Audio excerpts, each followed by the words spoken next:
My name is Levon Burke. I'm 25 years old. So is my twin sister, Vanessa. Same face, same birthday, same hospital, 7 minutes apart.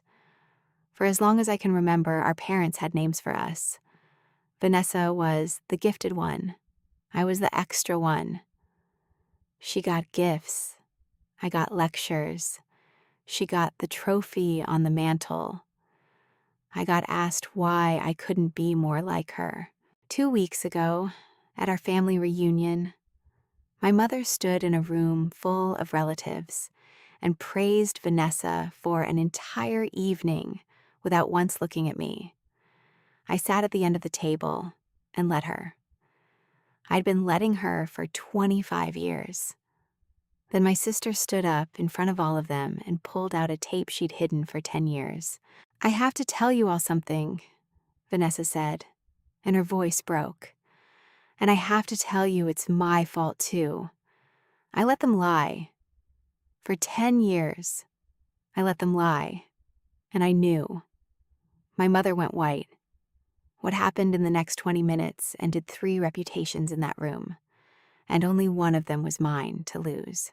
Before I tell you what was on that tape, if a story about being treated like the spare part in your own family hits something in you, take a second to like and subscribe.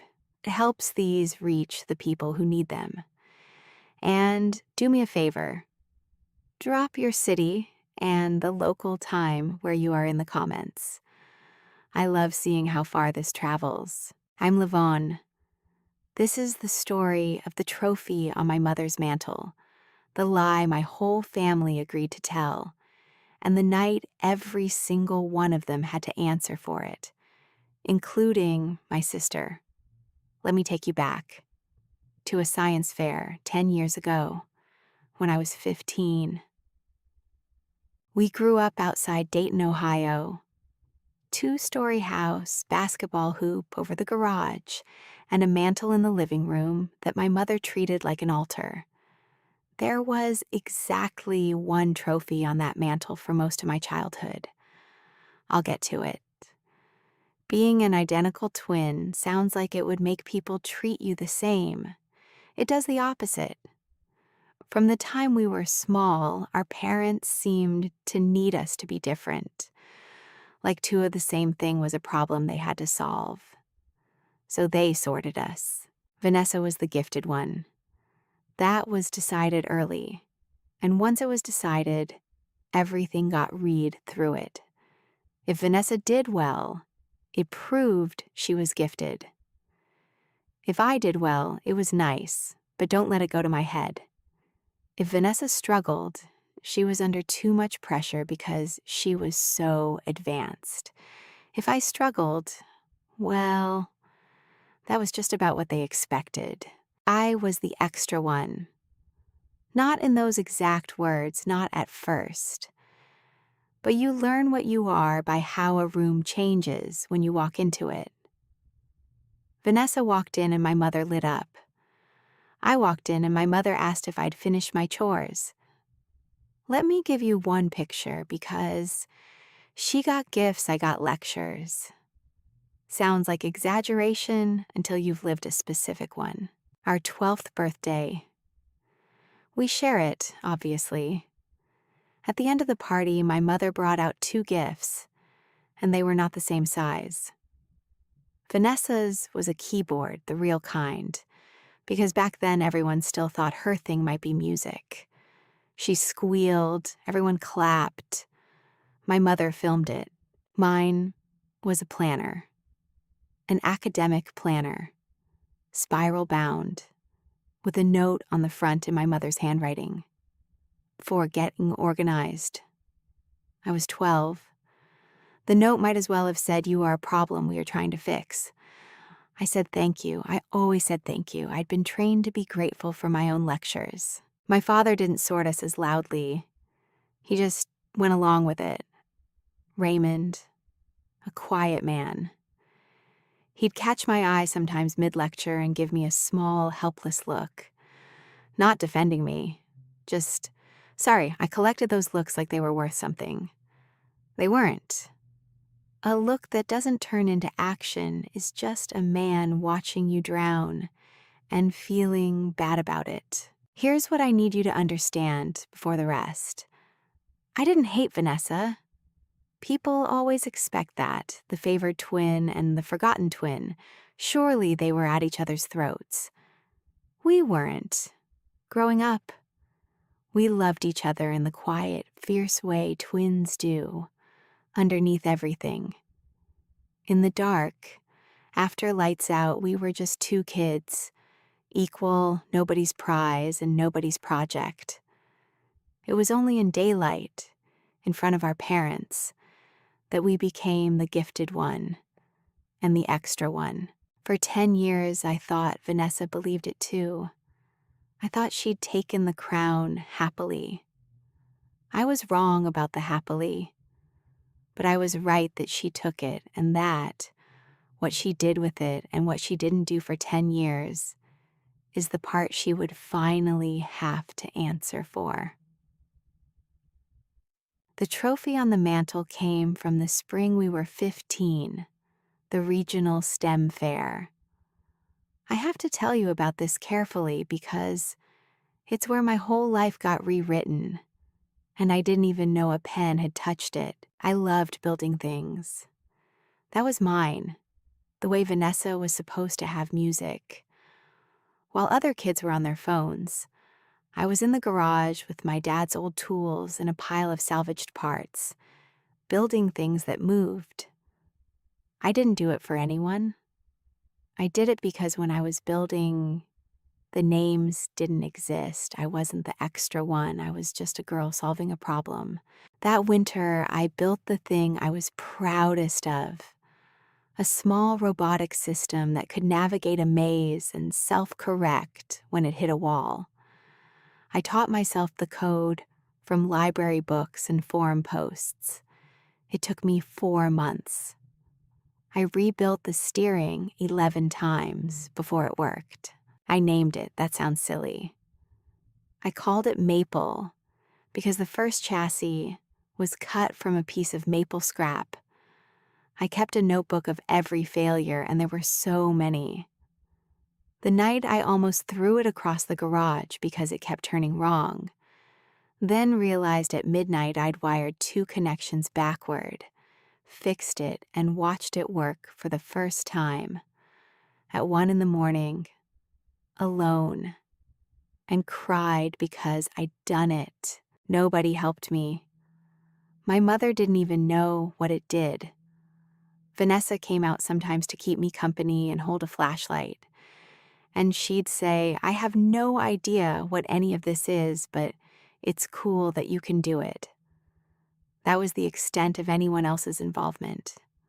A flashlight and some company. The fair had a real category for it.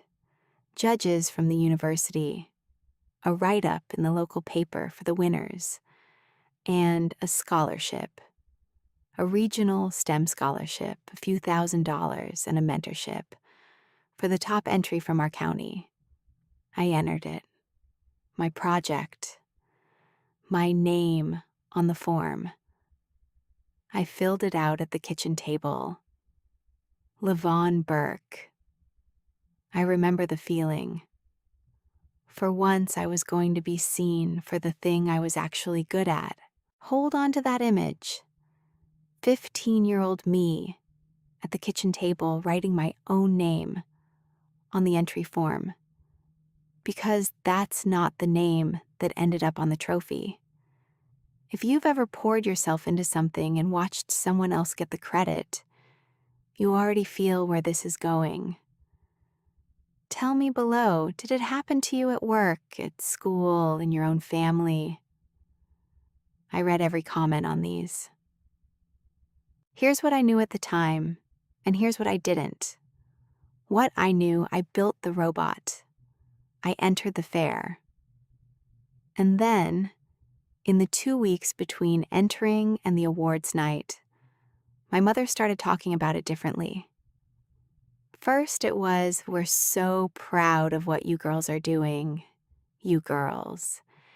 Then it was Vanessa's been working so hard on her project. Vanessa didn't have a project. Then my mother was on the phone with my aunt saying, Vanessa might actually win the whole thing. I remember being confused. I remember saying at dinner, Mom, it's my robot. Vanessa helped me test it a couple times, but... And my mother turned to me with a look I'd seen 1,000 times, the one that said I was being difficult. Lavon, don't do this. Don't make your sister's moment about you. You always do this. I always do this. I'd never done this. But she said it so certainly that I started to doubt my own memory. That's what being told who you are every day for 15 years does. By the time someone rewrites the facts, you've already been trained to assume you're the one who's wrong. So I went quiet. I told myself I was being selfish. Maybe Vanessa had helped more than I remembered. Maybe I was, like Mom said, making it about me. The awards night came. They called the winner of the regional STEM fair top entry in the county. They called Vanessa Burke. Let me walk you through it in slow motion because I've replayed it 10,000 times. I was sitting in the folding chairs with the other students, hands sweating, because some part of me still thought, they'll say my name. They'll read the actual form, and the form says Lavon Burke because I filled it out. Then the coordinator, Mr. Dabrowski, read Vanessa Burke, and the floor dropped out of my stomach. Because in that instant I understood. The form had been changed. Somewhere between my kitchen table and that stage, my name had been lifted off my own work and my sister's written in its place. And the only person who'd been talking for 2 weeks about Vanessa winning was my mother. I watched my sister walk up to that stage, take the trophy, take the scholarship certificate. I watched the photographer pose her holding Maple, my Maple, and she held it away from her body slightly, the way you hold something that isn't yours. And I watched my mother cry the proudest tears I'd ever seen, in the front row, for the gifted one. Here's the thing I want you to sit with, because it matters for everything that comes later. Vanessa looked sick, she knew. In that exact moment, on that stage, my twin sister knew the trophy in her hands was mine. And she took it anyway. She smiled for the photographer. She let our mother cry with pride. She walked off that stage with my life in her arms. She was 15. And terrified, yes, I'll come back to that. But she knew. And the knowing is the thing she'd spend 10 years not saying. The paper ran the story that week. Local Teens Robotics Project wins regional honors. A photo of Vanessa holding my robot. My mother framed it. It went on the mantle next to the trophy. It stayed there for 10 years. And God, this is hard to say, I congratulated my sister. I told myself the story everyone told me, that she was the gifted one, that I'd been confused, that I'd almost selfishly tried to steal her moment. I let them rewrite it, because I'd been raised to believe their version over my own eyes. After the fair, the roles didn't just continue, they turned to stone. Vanessa was now officially the prodigy. There was paper proof, a trophy, an article, a scholarship. You can't argue with a scholarship. The whole extended family knew the story now. The whole county, practically. Vanessa Burke, the brilliant one. And me, I became the cautionary tale. Why can't you apply yourself like your sister? Vanessa found her thing. Why haven't you found yours? The cruelty of that one still takes my breath. I'd found my thing. I'd built my thing. They gave it to someone else and then asked me why I didn't have one. I stopped building for almost 2 years. When the one thing that's truly yours gets taken and handed to someone else and everyone celebrates, it poisons the thing itself. The garage stopped being the room where the names didn't exist. So I stopped going out there. That's what the lie cost me, that nobody could see. Not just a trophy. 2 years of my own hands. I'll give you one scene from those 2 years because it's the one that still sits in me. About a year after the fair, a teacher pulled me aside, a different teacher, one who didn't know the family story, and said, "Lavon, you have a real feel for this. Have you thought about the engineering track?" And I remember the cold thing that happened in my chest, because a year earlier I'd have lit up. But by then the lie had done its work. I heard myself say, "Oh, that's more my sister's thing. She's the science one." I handed my own future away with my own mouth to protect a story that had robbed me, because I'd been so thoroughly taught my place that I did the family's work for them now. That's the deepest damage of it. They didn't just take the trophy, they got me to enforce my own smallness. It took me years and a stranger in a college classroom to undo that sentence. More on that soon. Now, I'm going to be fair to Vanessa here, because I was fair to her for a long time, longer than she deserved, and you should understand who she was before you understand what she owed. She was drowning too. She had to keep being the prodigy. She'd been handed a reputation she hadn't earned, in a subject she didn't even love. And now everyone expected her to keep producing. She got funneled into science tracks she hated. She used to love music. She hummed constantly when we were little. And she stopped. She told me much later that she threw up before science fairs, that she once tried to fail a project on purpose to make the pressure stop. And our mother sat her down for a 2-hour talk about wasting her God-given gifts. And she never tried again. God-given gifts. The gifts were mine, wearing her name like a coat that didn't fit. So yes, she was a victim of it too. But here's where I've changed my mind in the weeks since that reunion, and I want to be honest with you about it instead of giving you the tidy version. Being trapped in a lie and being complicit in one are not the same thing. Vanessa was 15 on that stage. By 20, she wasn't. By 25, she absolutely wasn't. She had her own apartment, her own phone, her own voice. She watched our mother call me a disappointment to my face at every holiday for 10 years. She had the tape the entire time. She could have ended it at 20, at 22, at 24 with one phone call to me. She didn't. For 10 years, she chose the comfort of the crown over the truth she owed her own sister. That's not nothing, and it would not be free. I left for college and did the one thing I'm proudest of in this whole story. I started building again. It happened in my second year because of a stranger. I'd enrolled basically undecided, afraid to admit what I wanted because wanting it had hurt so much. But I needed a science credit, and the only class that fit was intro engineering. The professor's first assignment: build something that solves a small problem. Anything. I sat in my dorm and felt the old thing wake up.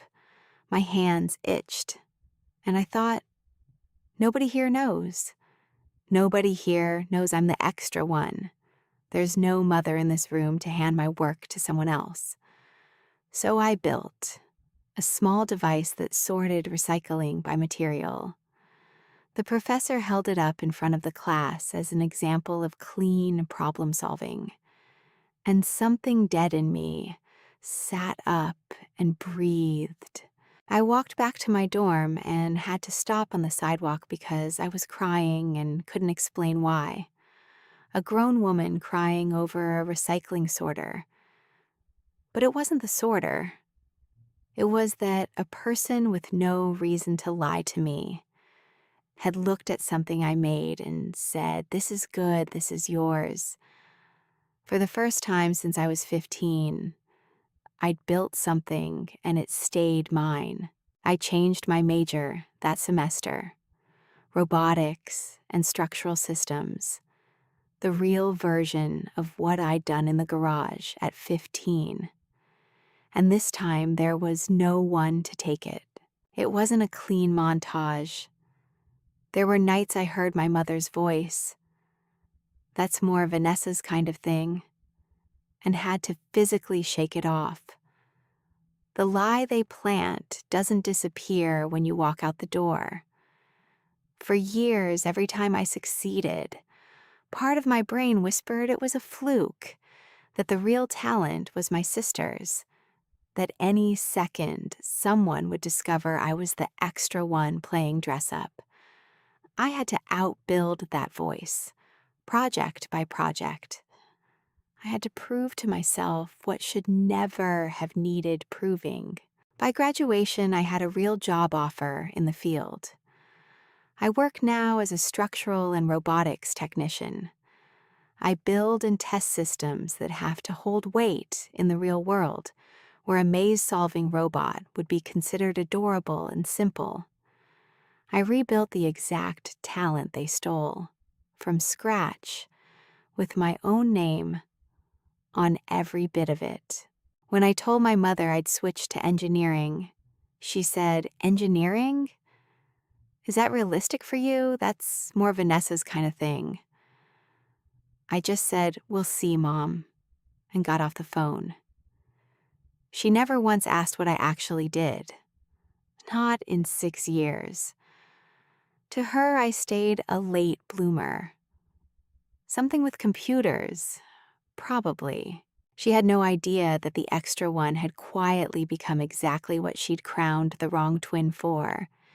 And she had no idea that I was about to walk into her reunion carrying that whether anyone asked or not. The reunion was Vanessa's idea, which I should have found strange. Our family didn't do big reunions.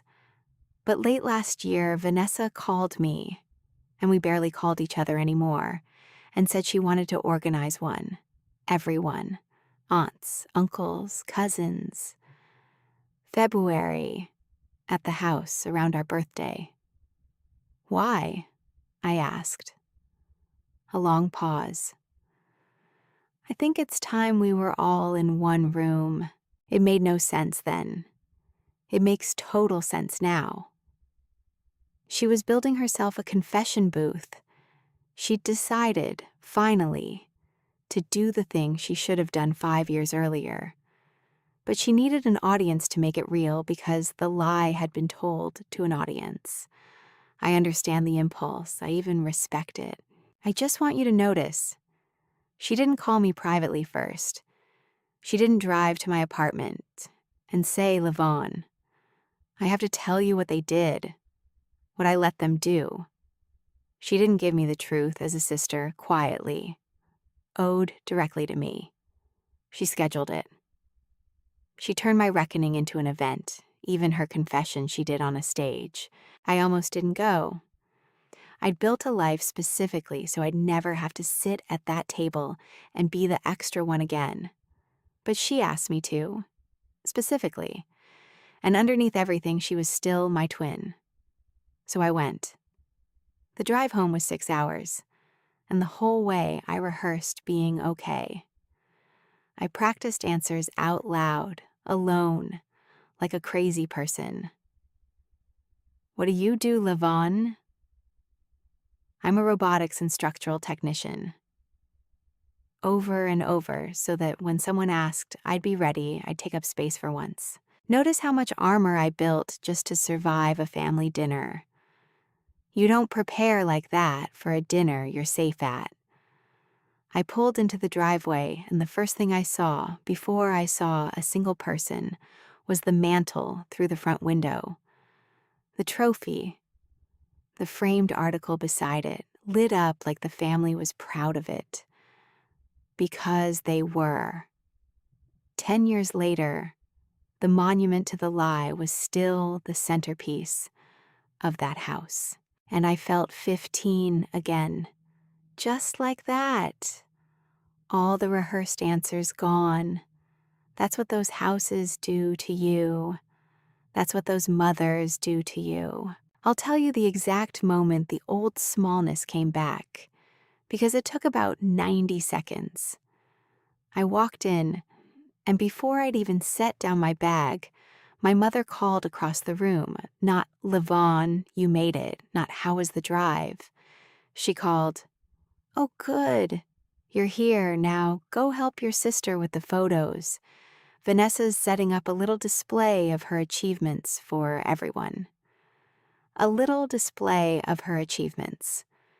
The first sentence out of my mother's mouth, after 6 hours of driving, was an instruction to go assist in the celebration of my sister. I was 25 years old with a career she'd never asked about, and within 90 seconds, I was the help at Vanessa's exhibit again. I actually started walking toward the photos before I caught myself. That's how deep the grooves run. Vanessa met me at the door before I got there. She hugged me too long. When she pulled back, her eyes were wet, and she said very quietly, whatever happens tonight, I need you to know I'm sorry. For all of it. I thought she meant we'd drifted. I said, me too. I thought we were talking about lost time. We weren't. She was apologizing in advance for a thing she still hadn't told me, which is its own kind of cowardice, if you think about it. Saying sorry for the bomb before you light it, so you've technically apologized when it goes off. I didn't know that yet. The reunion filled up by evening. 30-some people. The smell of my mother's cooking, which I'll admit I'd missed. My mother was in her element.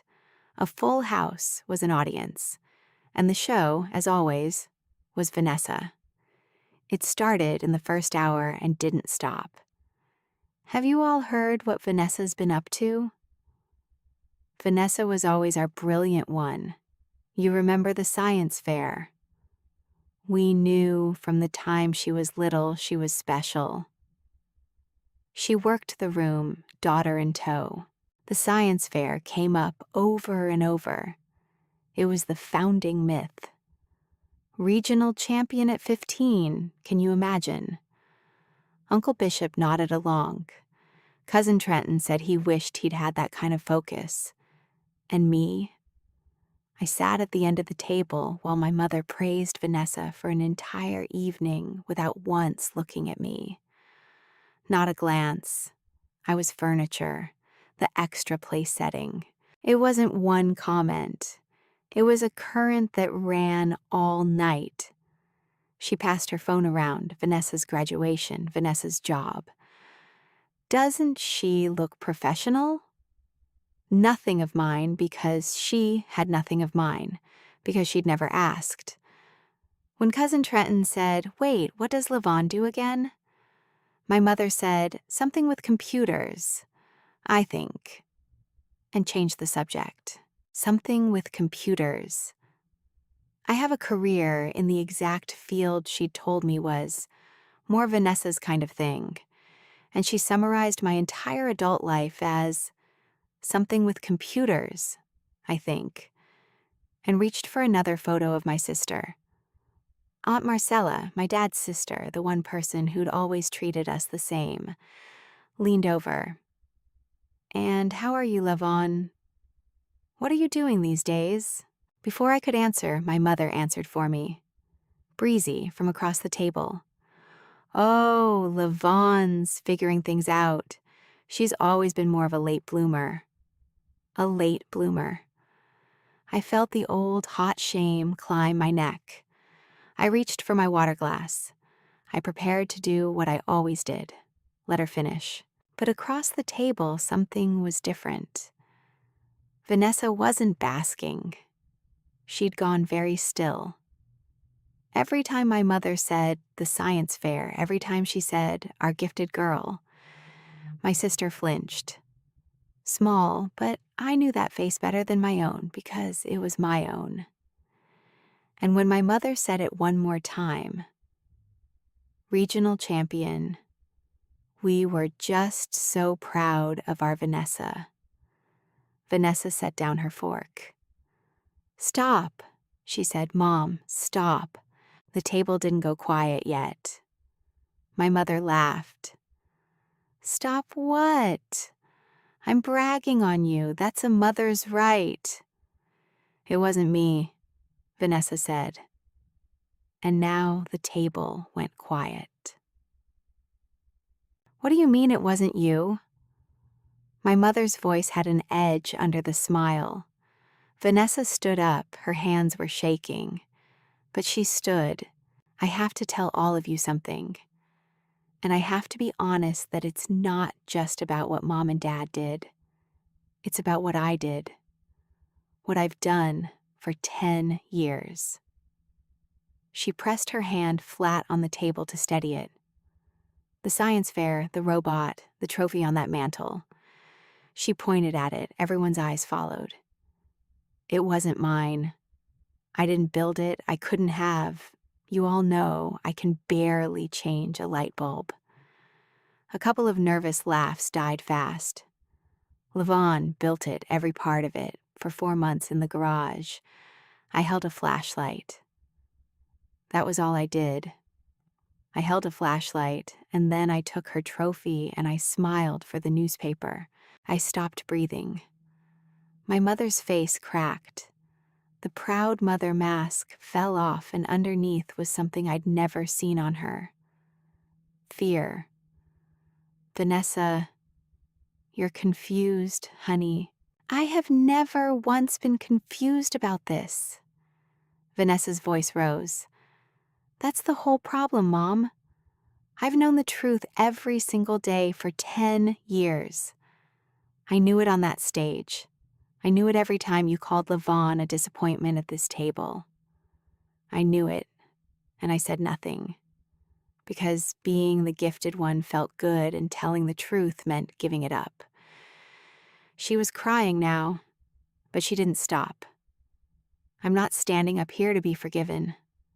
I don't deserve that. I'm standing up because I'm done being a coward, and all of you deserve to know what this family actually is. She reached into her bag and pulled out a phone and an old camcorder tape in a plastic case. Do you remember the camcorder, Mom? The one Dad filmed everything with. You stopped using it right after the fair and put it in the hall closet. You never checked what was on it. She held the tape up. I found it that fall, looking for batteries. I played it, and I copied it. And I've kept it for 10 years because some coward part of me couldn't throw away the proof, even though I never had the courage to use it. Until tonight, Vanessa. My mother's voice dropped to the private register, low and dangerous, the one she used to end conversations before they cost her. Sit down. Not here, not in front of everyone. There it was. The tell. Not here, not in front of everyone. The woman who'd performed in front of everyone all night suddenly, desperately, did not want this witnessed. You made Levon sit through 10 years of this in front of everyone, Vanessa said. So, no. She pressed play. I need to tell you what was on that tape because it's burned into me now. The screen was small, but the house had gone silent enough to hear every word, and Vanessa turned the volume all the way up. The first clip was the garage, ours, 10 years younger. And there I was, 15, hair in a messy bun, crouched over Maple, explaining it to the camera because my dad was filming. "Okay, so it hits the wall here," young me was saying, totally absorbed, totally happy. And the sensor tells it to back up and turn, and I had to rewrite this part 11 times because it kept overcorrecting, but watch. And the little robot backed up, turned, found its way. And young me laughed. This pure, delighted laugh. And off camera, my dad said, "That's my girl. You built that yourself, Vonnie. All you. You built that yourself. All you." My father's voice. 10 years ago. I looked at my father, Raymond. His face was in his hands. A few more clips. Me testing it, me fixing it.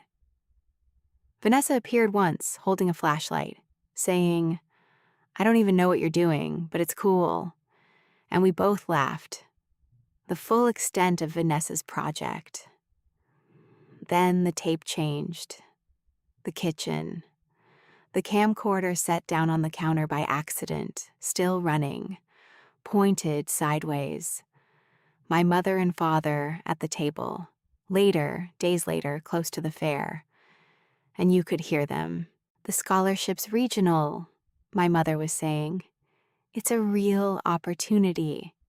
And Vanessa's the one with the transcript that matches it. The one the committee already knows. If Vanessa's name is on the entry, it lines up with everything we've already told people about her. It's Levon's project, Diane. My father, tired, already losing. It's a family project. My mother, sharp. Vanessa's our shot. Levon's got her own road. She'll be fine. She doesn't need this the way Vanessa does. We put Vanessa's name on it. The scholarship makes sense. The story makes sense. Levon won't even mind. She's not like that. A pause. "And if she does mind," my father asked, "then we'll handle it. She'll listen to me. She always listens to me." The tape clicked off. Nobody in that room said a word. "She'll listen to me. She always listens to me." And I had. For 10 years. She'd predicted it on tape before she even did it. She knew I'd swallow it. She knew exactly how well she'd trained me. I want to tell you what it's like to hear your own father's voice from 10 years ago say the true thing. You built that yourself, all you, in the same room where that same father had sat silent through a decade of you being called a disappointment. It split me in half. Half of me was 15 again, lit up at that workbench, hearing my dad be proud of me for the only recorded moment of my childhood. The other half was 25, watching that same proud father with his face in his hands, having known the truth the whole time, and chosen the easy silence over his own daughter. The tape didn't just expose my mother. It played back out loud the exact moment my family had the truth in their hands, and the exact decision they made to bury it. 30 relatives heard that decision get made on tape. There is no spinning a recording. There is no, "You're confused, honey," loud enough to talk over your own voice. The silence after was the loudest thing I have ever heard. I made myself look around because I needed proof I wasn't imagining the size of it. Aunt Marcella had both hands over her mouth, looking at me, not at Vanessa, not at my mother, like she was seeing me for the first time in 25 years. Uncle Bishop had set down his beer and was staring at the floor, jaw working, recalculating a decade of dinners. Two younger cousins had gone completely still, and my grandmother, my father's mother, 83, who'd sat quiet all evening, said in a voice that carried, "Diane, is that your voice on that tape?" My mother didn't answer. "Diane, is that your voice? You don't understand the position I was in." "I understand my own son's voice saying it's Levon's project," my grandmother said. "I understand that just fine." That's when I knew the lie was over. There were too many witnesses, and the oldest, most respected person in the room had said out loud what everyone heard. And then my mother did the thing I'd been braced for my whole life and never once seen fail. She tried to turn it on me. "After everything I did for this family," she said, voice rising, "everything I sacrificed, you're going to humiliate me in my own home over a child's science project from 10 years ago? It's a trophy. It's a piece of plastic. Are you all really going to judge me over a piece of plastic? It's a piece of plastic."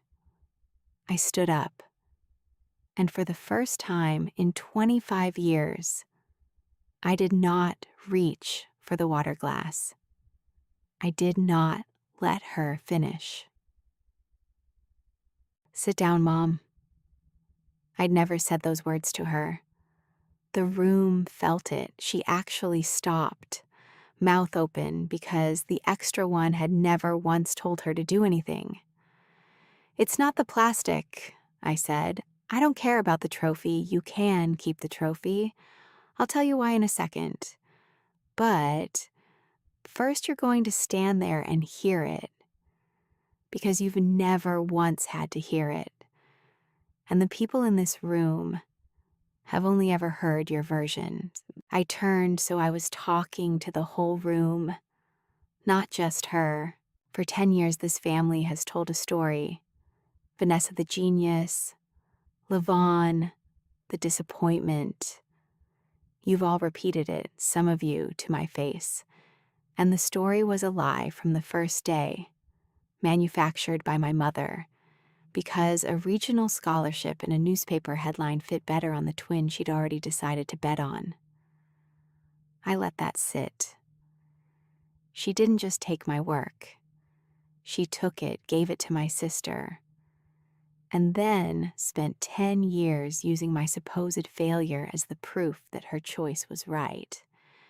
Every time she called me a late bloomer, she was protecting the lie.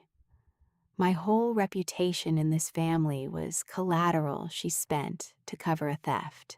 My mother started, "Levon, I'm not finished." I pulled out my own phone.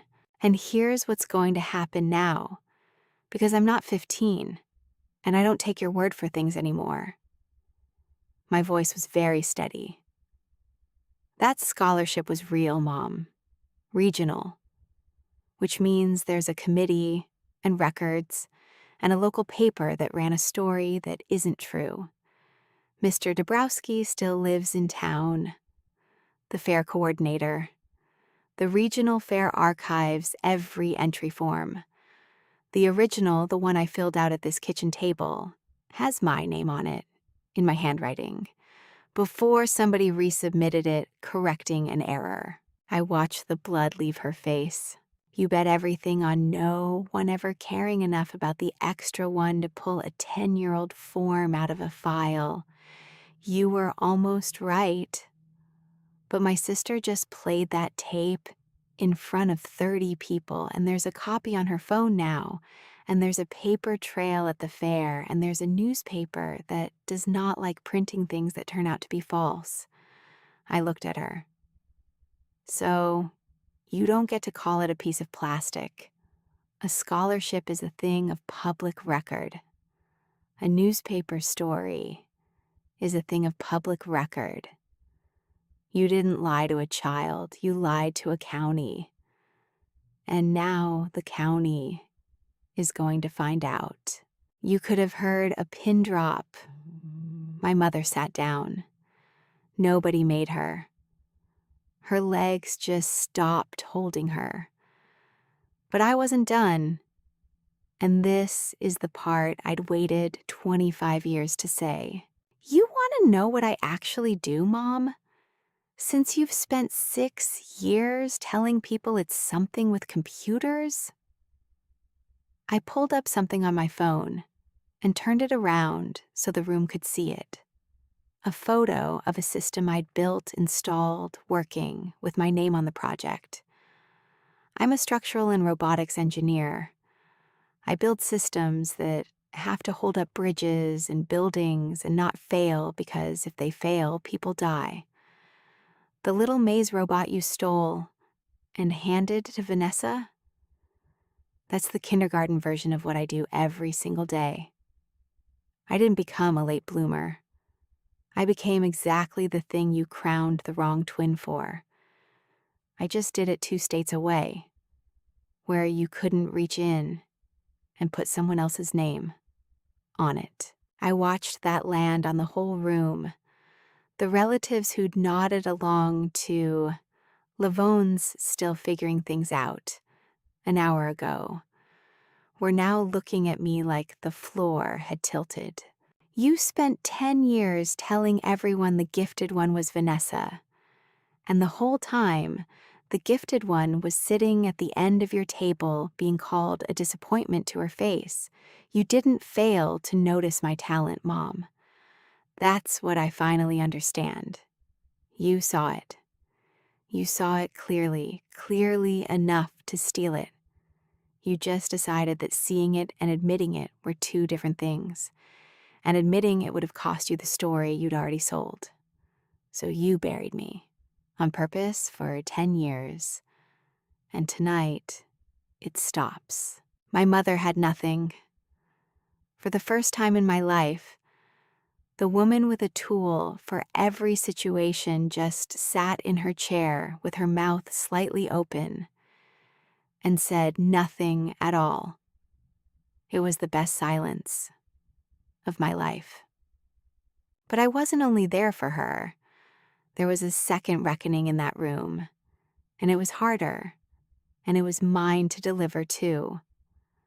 I turned to Vanessa, my sister, standing there having just torched her own reputation in front of everyone she'd spent a decade impressing, crying, waiting, I think, for me to cross the room and hug her and say, "It's okay, we're sisters." I didn't. "Thank you for finally telling the truth," I said, and I meant it.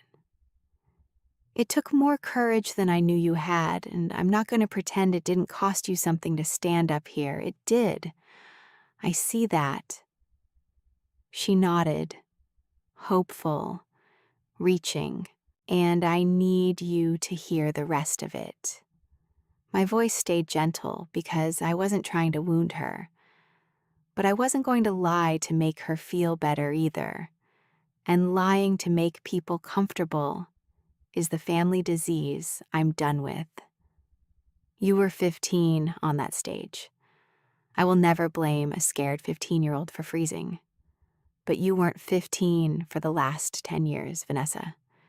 You were 20, 22, 24. You had this tape the whole time.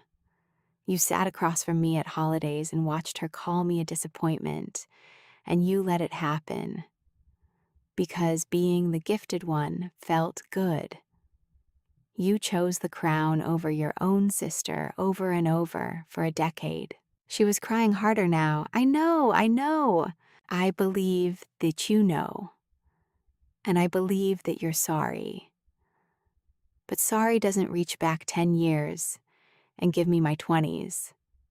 It doesn't give me back the 2 years I stopped building because you all convinced me my hands were ordinary. It doesn't undo the version of me that everyone in this room believed. I took a breath. You did the right thing tonight. Finally. And I will never stop being grateful that you did it.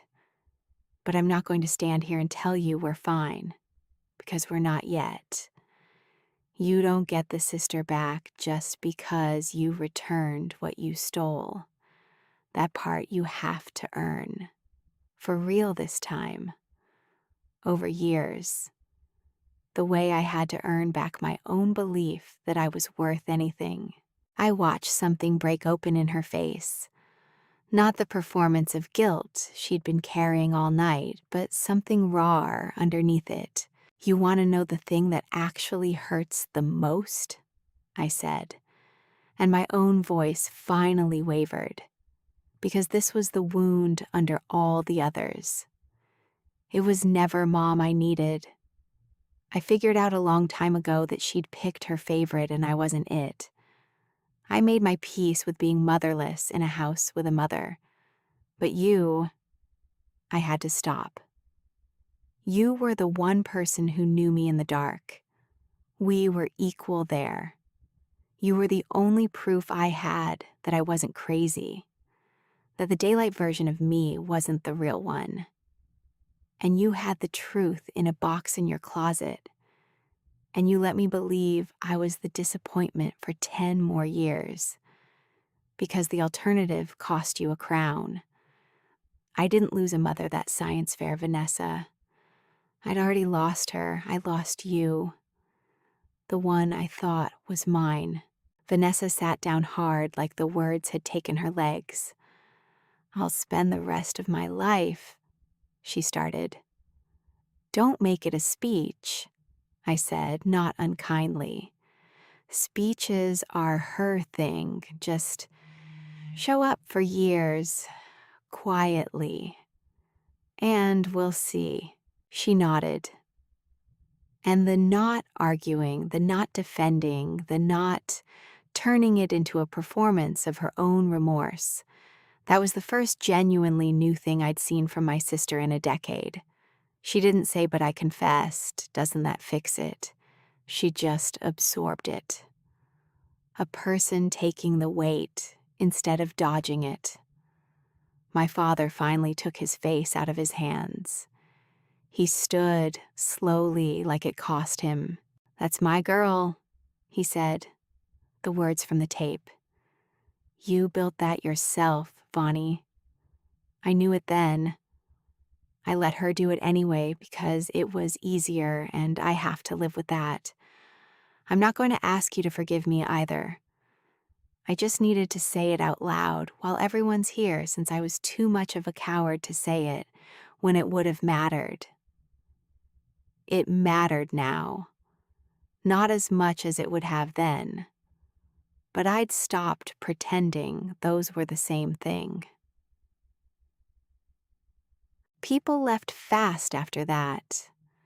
There's no graceful way to end a party after something like that, and nobody tried. Here's the part I want to be precise about, because this is where the favoritism finally cost the people who built it. My mother had spent her whole life as the proud mother of the gifted one. That was her identity in this family and in this town. The science fair was her crown jewel, the story she led with at every gathering for 10 years. And in 20 minutes, in front of 30 relatives and her own mother-in-law, it didn't just get corrected. It got exposed as something she engineered. They didn't leave that house thinking, poor Diane, what a misunderstanding. They left thinking she stole a child's work and spent a decade punishing that child to cover it. You don't come back from that with this crowd. Aunt Marcella made sure of it.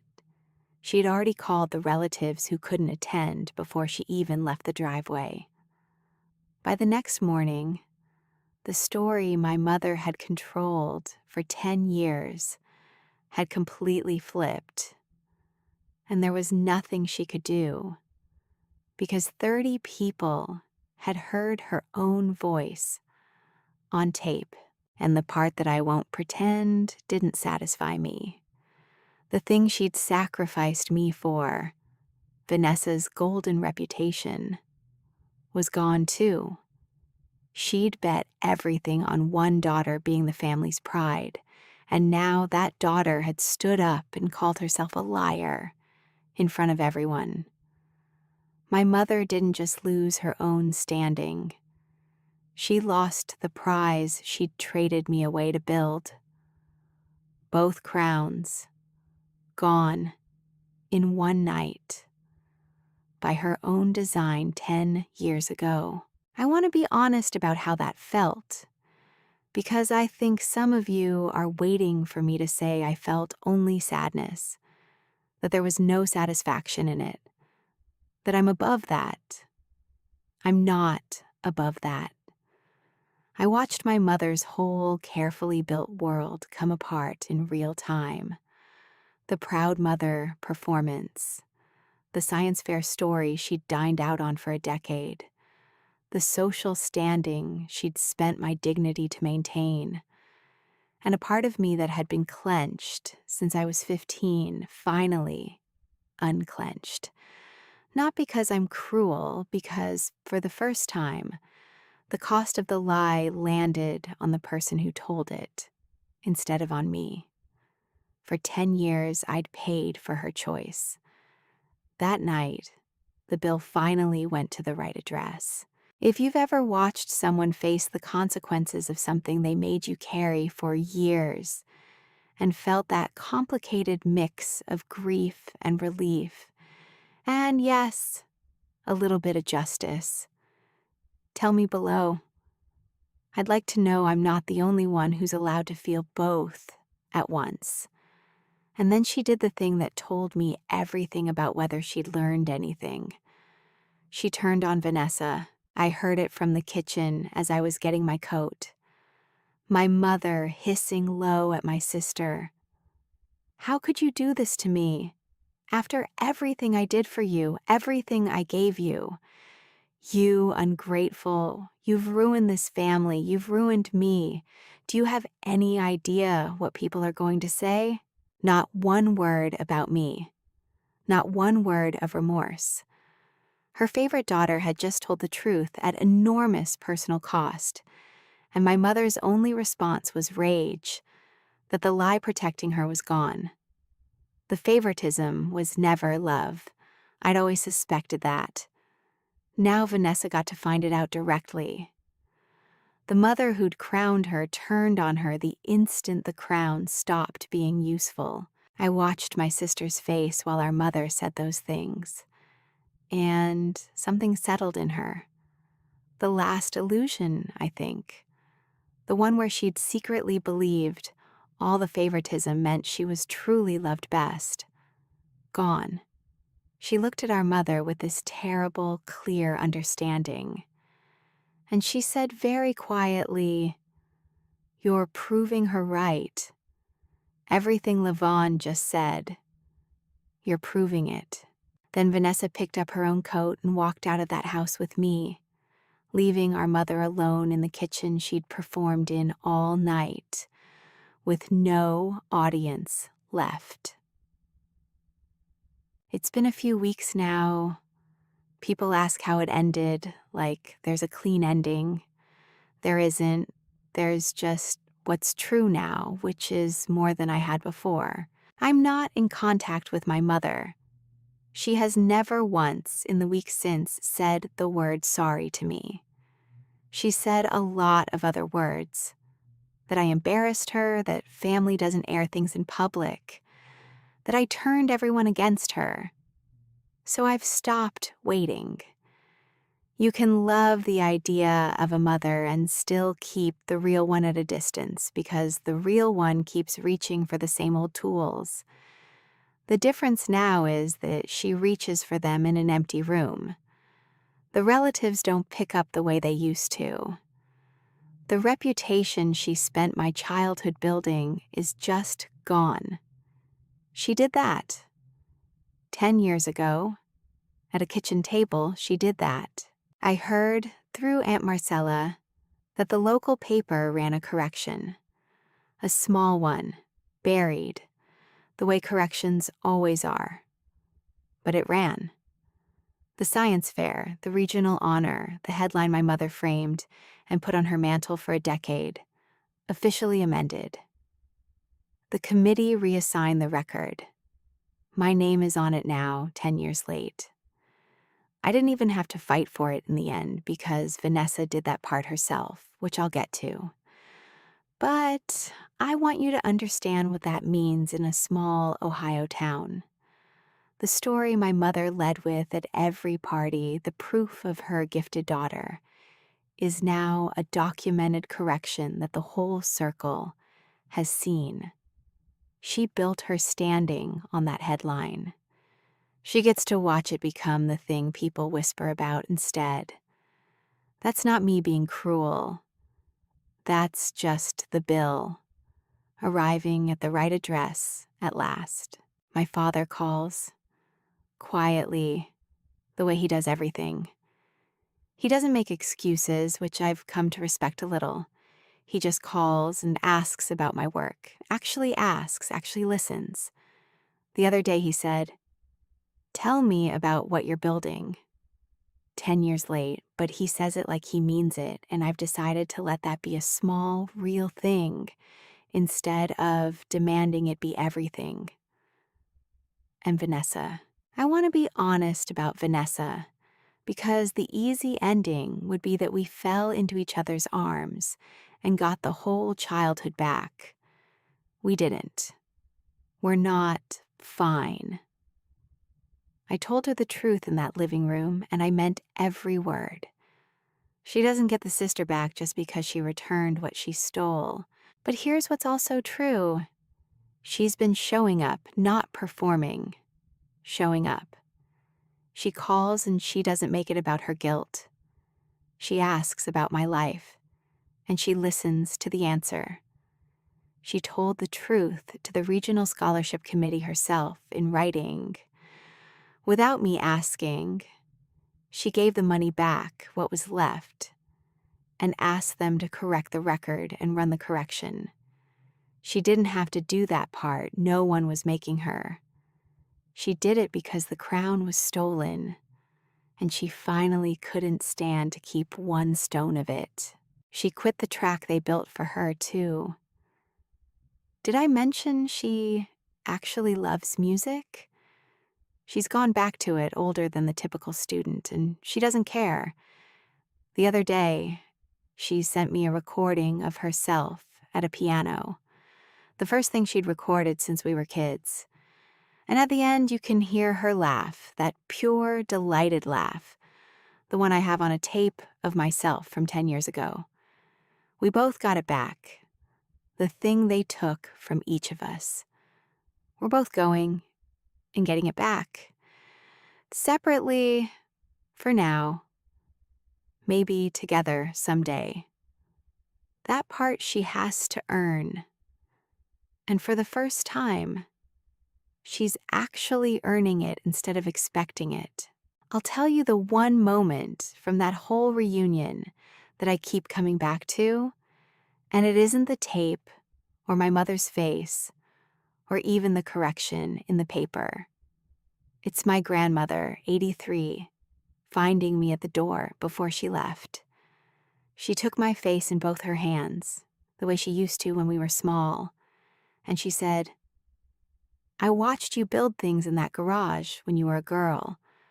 I knew which one of you it was. I'm ashamed I never said it out loud." And she kissed my forehead. In 25 years, it was the first time anyone in that family had said the word special to me instead of about Vanessa. I'm still holding on to it. I think I always will. The trophy is still on my mother's mantle, as far as I know. She can keep it. I told her the truth and I meant it. I don't want the piece of plastic. Because I did one thing a few weeks ago that closed the circle better than any trophy ever could. I built a new maple from scratch.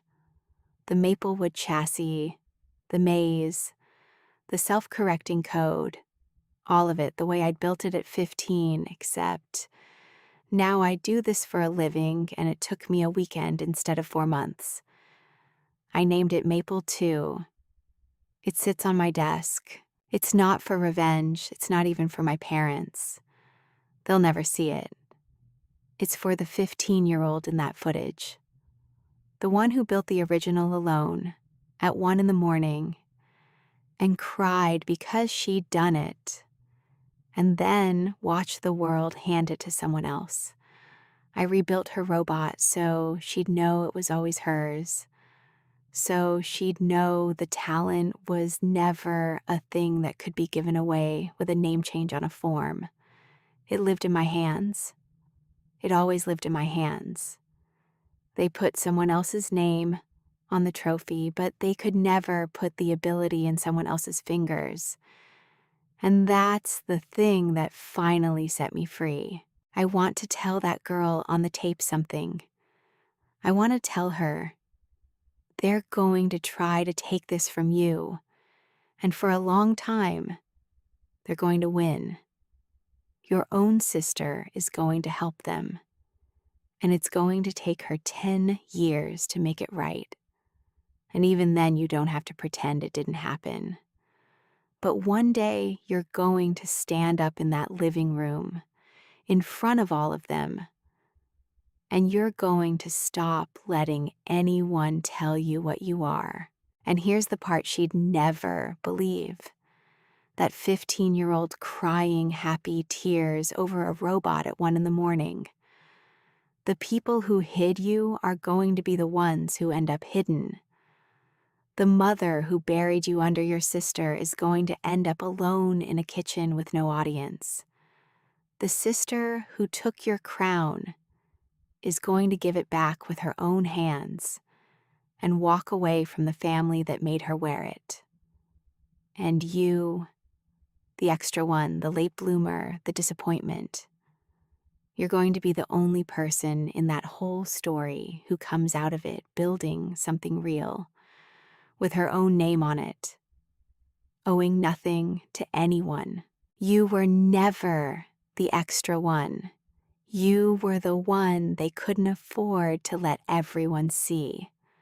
So they hid you behind your sister and called it love. And it cost every last one of them in the end.